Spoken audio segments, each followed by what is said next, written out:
व्यवस्था बनाएंगे और विक्रय की व्यवस्था भी करेंगे ताकि हमारे किसानों को जो प्राकृतिक खेती के आधार पर लाते हैं उनको वैसा महत्व मिले, उनको अलग से ये कठिनाई नहीं आए कि वो गेहूं में गेहूं एक जैसे ही गेहूं, अब वो तो क्या करे उसमें 6,000 ने 2400-2600 तो उनको अपने जो मूल महत्व है उस तरह से वो जाना जाए। इस सारे प्रबंधन को करने के लिए आपकी मौजूदगी में हम आपको आश्वस्त भी करते हैं और ये अपने आप के लिए भी अच्छा रहेगा। आज तो मैं ज्यादा भाषण नहीं दूंगा, पूरे मंच और आप सबको बधाई, बहुत बहुत धन्यवाद। बहुत बहुत धन्यवाद माननीय मुख्यमंत्री जी। सभी के लिए एक और बात, मैं इस अवसर पर माननीय आचार्य जी से निवेदन करूंगा, यदि हम में से कोई प्रशिक्षण लेना चाहे तो उन्होंने इस बात के लिए अनुमति दी है कि 2 दिन के लिए उनके खेत पे यानी कुरुक्षेत्र में जाकर प्रशिक्षण भी मिल सकता है।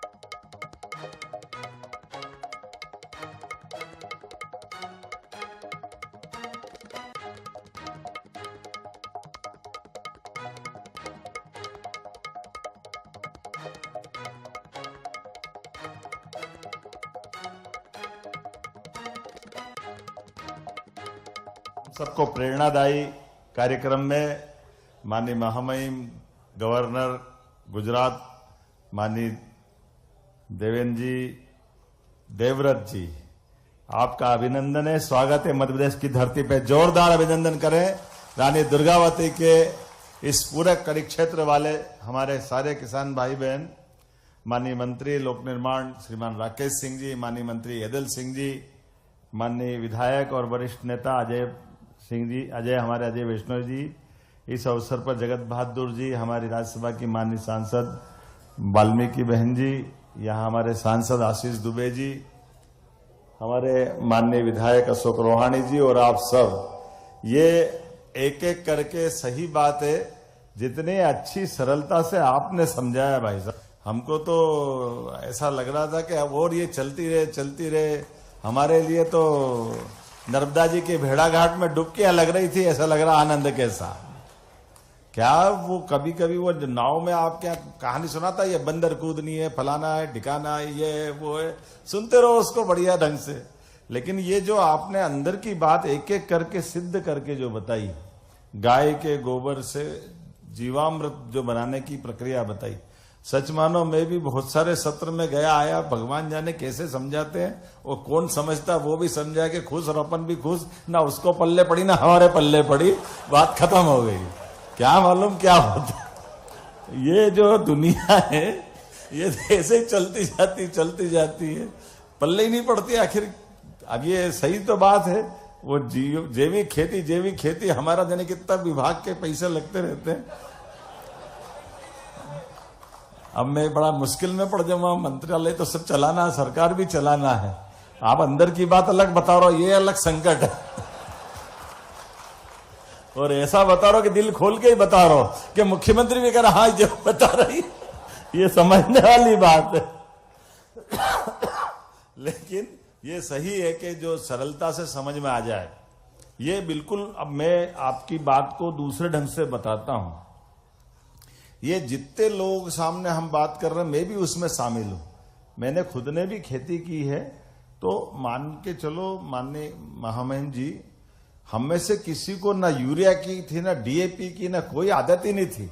जबरदस्ती बुला के पकड़ के ला के ये डालना चाहिए तो ये हो जाएगा, ना ये हो जाएगा, पता नहीं क्या क्या हो जाएगा। ये जो चलाने वाले लोग थे, ये पश्चिम आधारित सोच के जो भी लोग थे, दुर्भाग्य से जैसे हम सब जानते हैं कि हमको सबको मालूम है, आज डॉक्टर के पास जाओ तो वो कहता अरे जल गया, पानी डालने था, बहुत अच्छा हो गया। अरे सर पहले डालते तो अरे कहाँ पानी डाल दिया तुमने, सब घाव बिगाड़ दिया। पहले बरनाल लगाओ, ये लगाओ, वो लगाओ, नहीं घाव बड़ा हो जाए, जब तक उनको मजा ही नहीं आता था। और आज की पहले पानी डालो, पानी डालो, ये जो समय के साथ समझ में आ रही है। सच में जैसे नमस्कार का महत्व कोविड के बाद ही समझ में आया। जोरदार अभिनंदन करो हमारे लिए, आज ये उसी प्रकार का समय। भारतीय जो ज्ञान, भारतीय जो विधाएं, भारतीय गोमाताओं का महत्व, मैं केवल इतना ही बताना चाहूंगा माननीय आचार्य जी कि हमने अपनी गोमाता के जो एक तरह से मध्य प्रदेश के लिए अभियान चलाया, और ये जैविक खेती के लिए भी कृषि मंत्री जी आप बैठे हैं, निश्चित रूप से ये जो गोपालन के लिए हमने प्रति गौशाला 20 की जगह 40 रुपए किया है और गोपालन को बढ़ावा दे रहे हैं। हमने कहा कि जो दूध उत्पादन हमारा 9% देश में कंट्रीब्यूशन है, इसको 20% तक ले जाएंगे, और दूध उत्पादन से भी आय होती है। ऐसा नहीं कि दूध उत्पादन से आय नहीं होती है। एक जाने अनजाने पाप हो गया था पुराने समय में, हमारी सरकार में नहीं हुआ, पहले से ही हुआ। उसमें भैंस का दूध खरीदने के मजबूर करना, गाय का दूध अवॉइड करना। तो तरीका क्या लगाया? तरीका ऐसा लगाया कि वो इसके फेट के आधार पे खरीदेंगे।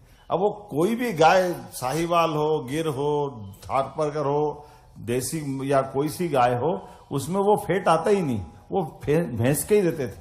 वो खरीदने के लिए तो भैंस का वो फेट वाला दूध का पैमाना, और जितने दूध वाले बेचते सब गाय का दूध पानी मिलाए और गाय का दूध बेचने का काम चलाते थे। ये मतलब ये जो षड्यंत्र हुए काल के प्रवाह में, इन षड्यंत्रों के आधार पर ही अपनी बहुत सारी व्यवस्था बिगड़ी।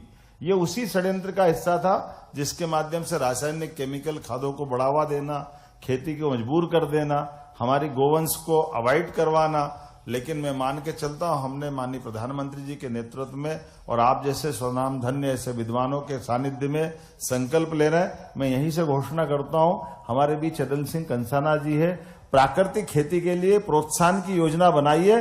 निश्चित रूप से हम सरकार से अनाउंस करेंगे। मैंने आपको आग्रहपूर्वक इसीलिए बुलवाया था कि चदन सिंह कंसाना जी मूल तक खुद किसान आदमी है और खेतीबाड़ी और इस सब चीजों बहुत अच्छे से उनके रुचि से करते हैं। और मैं मान के चलता हूं, जब ये पूरे समय जब भी कोई बैठेगा, विद्वान भी बैठे, लेकिन ऐसी सभा में अगर कृषि मंत्री भी बैठते तो वो अपनी चीजों को समझाने समझने के लिए, और आप जैसे विद्वान के आने के बाद जब आपने प्रैक्टिकल करके दोनों चीज बताई कि आपकी स्वयं की खेती भी केमिकल की थी और आपने जो लाभ लिया और जिस ढंग से ये एक अभियान चला है, निश्चित रूप से मध्य प्रदेश में तो बहुत अच्छी संभावना है। क्योंकि बड़े पैमाने पे भी प्राकृतिक खेती पूरे देश में कहीं की जाती तो सबसे ज्यादा संख्या में हमारे मध्य प्रदेश में प्राकृतिक खेती होती है। ये आंकड़ा अपने पास है। मैं मान के चलता हूं, आने वाले समय में हमारी मंडियों में भी 2 तरह के उपार्जन की व्यवस्था बनाएंगे और विक्रय की व्यवस्था भी करेंगे, ताकि हमारे किसानों को जो प्राकृतिक खेती के आधार पर लाते हैं उनको वैसा महत्व मिले, उनको अलग से ये कठिनाई नहीं आए कि वो गेहूं में गेहूं एक जैसे ही गेहूं, अब वो तो क्या करे उसमें 6000 ने 2400-2600, तो उनको अपने जो मूल महत्व है उस तरह से वो जाना जाए। इस सारे प्रबंधन को करने के लिए आपके मौजूदगी में हम आपको आश्वस्त भी करते हैं, और ये अपने आप के लिए भी अच्छा रहेगा। आज तो मैं ज्यादा भाषण नहीं दूंगा, पूरे मंच और आप सबको बधाई, बहुत बहुत धन्यवाद।